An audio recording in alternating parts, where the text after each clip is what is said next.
네, 여러분 안녕하십니까. 9월 28일 월요일 아침입니다. 9월 28일 월요일 아침 매일 성경 묵상 함께 나누겠습니다. 오늘은 고린도후서 1장 23절부터 2장 17절까지 말씀인데요. 제가 뒷부분 2장 12절부터 16절까지를 읽어드리겠습니다. 내가 그리스도의 복음을 위하여 드로아의 이름에 주 안에서 문이 내게 열렸으되 내가 내 형제 디도를 만나지 못하므로 내 심령이 편하지 못하여 그들을 작별하고 마게도냐로 갔노라. 항상 우리를 그리스도 안에서 이기게 하시고 우리로 말미암아 각처에서 그리스도를 아는 냄새를 나타내시는 하나님께 감사하노라. 우리는 구원받는 자들에게나 망하는 자들에게나 하나님 앞에서 그리스도의 향기니 이 사람에게는 사망으로부터 사망에 이르는 냄새요 저 사람에게는 생명으로부터 생명에 이르는 냄새라. 누가 이 일을 감당하리요. 아멘. 오늘 본문을 중심으로 복음의 향기 나는 그리스도인, 복음의 향기 나는 그리스도인이란 제목으로 하나님의 말씀 증거하겠습니다. 우리가 흔히 꽃밭에 들어갔다 오면 꽃냄새가 나고 또 풀밭에 갔다 오면 풀냄새가 난다. 이런 말들을 흔히 하죠. 그리고 우리가 향수 가게라든가 화장품 가게를 또 가서 샘플이나 이런 것들을 써보고 나올 때 되면은 또 향수 냄새나 화장품 향기가 나는 것을 보게 됩니다. 오늘 이 사도 바울은 그리스도인은 어떤 향기가 나야 되는지를 말씀하고 있고 또한 이미 그리스도인이 되었다는 것은 이 세상에 복음과 그리스도를 증거하는 향기가 되었다고 이야기하고 있습니다. 그런데 놀랍게도 이 향기는 그것을 받아들이는 자에게는 생명이 되고 그것을 받아들이지 않는 자에게는 사망에 이르는 향기고 냄새다 이렇게 말씀하고 있습니다. 여러분 저와 여러분의 삶은 아무것도 아닌 것 같아도 누군가에게는 생명이 전해지는 통로가 되고 또 그것을 받아들이지 않는 자에게는 안타깝지만 사망에 이르는 통로가 되어지는 것입니다. 이것을 확대해 보면 교회 공동체가 바로 그러한 그리스도의 향기를 내는 그런 믿음의 공동체가 되어야 하는 것입니다. 그래서 이 교회를 통해 생명이 살아나고 회복되고 영혼이 치유되고 구원받는 그러한 통로가 되고 생명의 통로가 되어야 할 줄 믿습니다. 사도 바울은 고린도 교회에 여러 가지 당부를 하고 또 자기의 사도권에 대해서 이야기하면서 왜 자기가 고린도 교회에 가지 않았는지 오늘 첫 번째 이야기하고 있습니다. 고린도 교회를 향한 바울의 사랑이 자기 방문 계획을 변경한 이유라고 이야기하고 있습니다. 고린도 교회에서 말이 많았어요. 왜 바울이 자기가 세우고 자기가 전도하고 자기가 이렇게 이루는 교회에 오지 않느냐? 왜 책망을 하고 나서 그 다음에 아무 액션이 없느냐? 이런 이야기를 좀 논쟁이 있었습니다. 그럴 때 그가 적극적으로 변호합니다. 그것은 인간적인 생각으로 가지 않은 것이 아니고 하나님의 그 사랑을 교회를 보호하기 위해서 가지 않는다고 이야기하고 있습니다. 왜냐하면 바울이 먼저 가서 그걸 책망해야 되고 징계해야 되면 정말 관계가 더 악화되고 또 자기가 세운 교회를 자기가 치리해야 되기 때문에 마음 아프고 또 성도도 마음 아프고 이런 일들에 대해서 지금 걱정하고 있습니다. 그것이 오늘 읽지는 않았지만 앞부분 1장 23절부터 2장 4절까지의 내용이 바로 그거였습니다. 그래서 성도의 영적인 그 유익을 위해서 자기가 가지 않았노라 이렇게 말하고 있습니다. 23절입니다. 내가 내 목숨을 걸고 하나님을 불러 증언하시게 하노니 자기 생명을 걸고 지금 맹세하는데 내가 다시 고린도에 가지 아니한 것은 너희를 아끼려 함이라 이렇게 말하고 있습니다. 우리가 보통 흔히 말할 때 내 목을 걸고 이야기한다. 바로 그 말입니다. 내가 생명 걸고 거짓하지 않는다. 너희들에 가지 않은 것은 너희들을 위해서 유익을 위해서 그런 것이다. 이렇게 말하고 있습니다. 24절에서 우리가 너희 믿음을 주관하려 하는 것이 아니요 오직 너희 기쁨을 돕는 자가 되려 함이니 이는 너희가 믿음에 섰음이라. 너희들을 오히려 기쁘게 하고 돕기 위해서 가지 않았다는 거예요. 왜냐하면 바울이 가게 되면 그 당시에 바로 징계를 할 사람이 있었는데 그 사람을 쫓아내야 되고 징계해버리면 서로의 큰 상처가 되고 또 교회의 분열이 더 과속화될 수 있기 때문에 너희를 아끼는 마음에서 내가 절제하고 또 하나님이 그 계획을 변경시켰다. 이렇게 하면서 사랑으로 자기는 교회를 위해 절제했다고 이야기하고 있습니다. 3절을 보면요. 내가 이같이 쓴 것은 내가 갈 때 마땅히 나를 기쁘게 할 자로부터 도리어 근심을 얻을까 염려하며 또 너희 모두에 대한 나의 기쁨이 너희 모두의 기쁨인 줄 확신함이로다. 4절입니다. 내가 마음에 큰 눌림과 걱정이 있어 많은 눈물로 너희에게 썼노니 이는 너희로 근심하게 하는 것이 아니요 오직 내가 너희를 향하여 넘치는 사랑이 있음을 너희로 알게 하려 함이라. 그러니까 왜 이렇게 어려울 때 바울이 방문해서 이것을 정리해 주지 않냐 이렇게 했을 때 바울은 내가 가서 그것을 책망하고 징계했을 때 서로의 마음의 상처가 너무 클 수 있다. 그리고 하나님이 지금 이것을 절제시키는 것은 사랑하는 때문에 그렇다. 나도 너희를 향해서 뜨거운 사랑을 가지고 있다. 그래서 너무 걱정되고 너무 그 일이 짐이 되어서 지금 눈물이 나고 있다. 이렇게 편지를 쓰면서 이야기하고 있습니다. 여러분 이것이 목회자의 마음이요.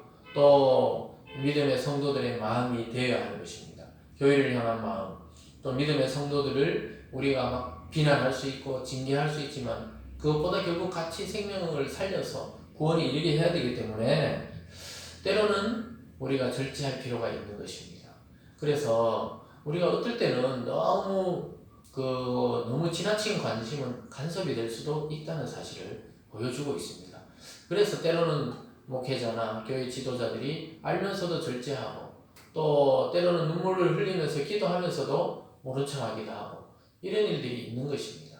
그러니까 여러분도 그렇습니다. 여러분이 누군가 위해 기도하고 가정을 위해서 기도하고 또 친구를 구원을 위해서 기도할 때 우리가 기도할 뿐이지 때로는 행동을 절제할 때도 있어야 한다는 것을 보여주고 있습니다. 이 모든 것이 결국은 하나님 나라와 교회를 향한 우리의 사랑이 그 행동에 반영되어야 한다 이렇게 볼 수가 있겠습니다. 그럼 오늘 두 번째로는 징계와 용서 그리고 위로가 필요한 사람들이 있다고 이야기합니다. 용서하고 위로해야 할 이유가 있다는 것입니다.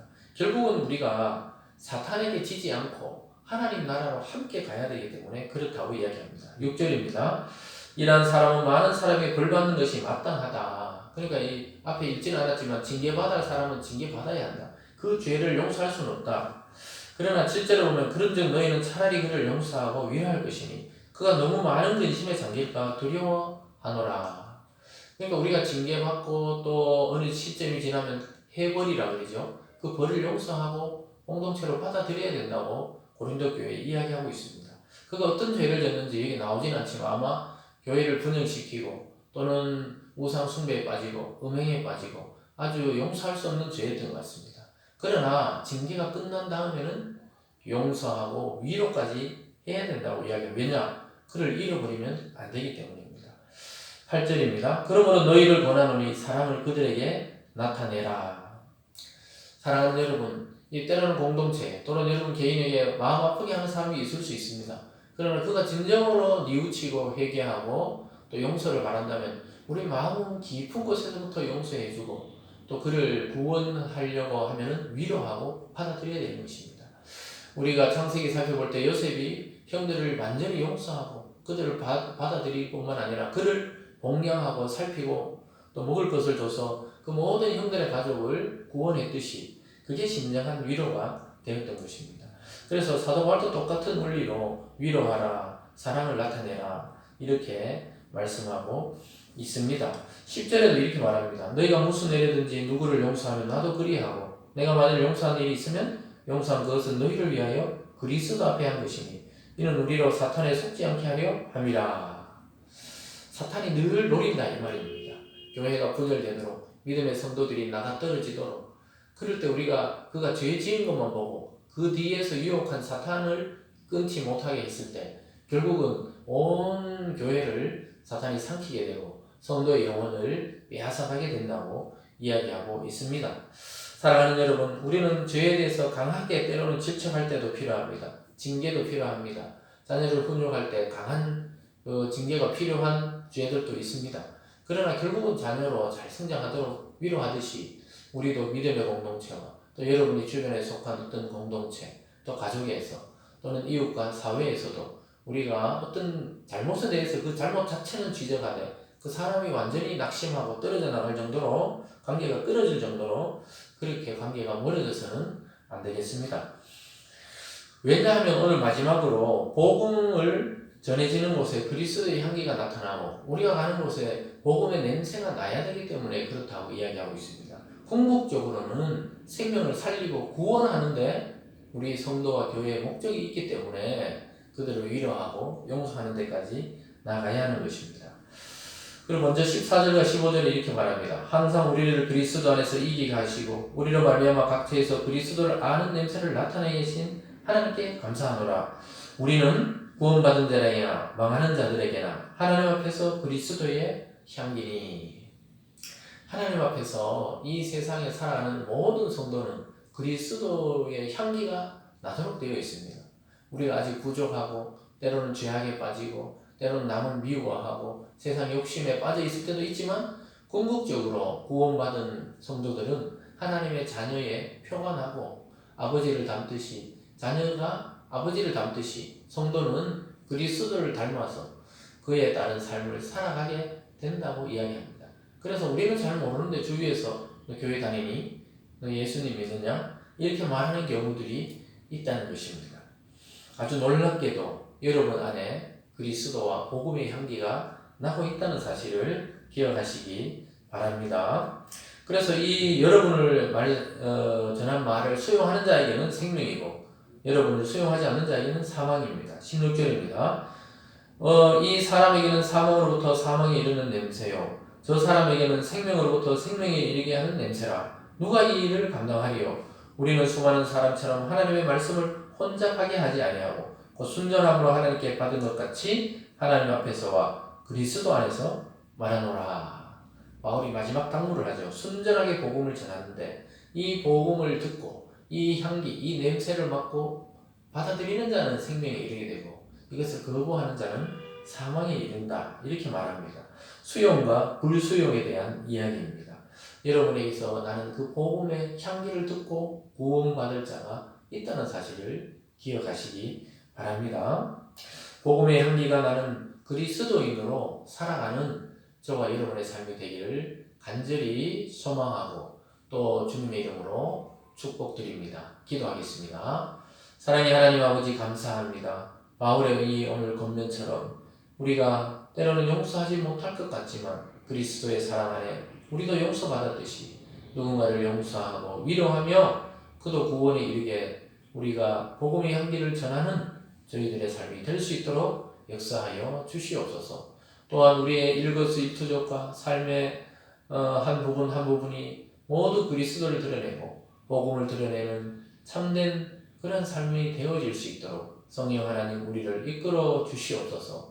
오늘도 우리가 각자 처한 처소에서 우리의 사명을 감당해서 그리스도의 향기를 그곳에 전파하는 그런 사명을 잘 감당할 수 있도록 우리에게 지혜와 능력을 공급하여 주시옵소서. 늘 그리스도를 닮아가기를 원합니다. 감사드리며 예수님 이름으로 기도드리옵나이다. 아멘.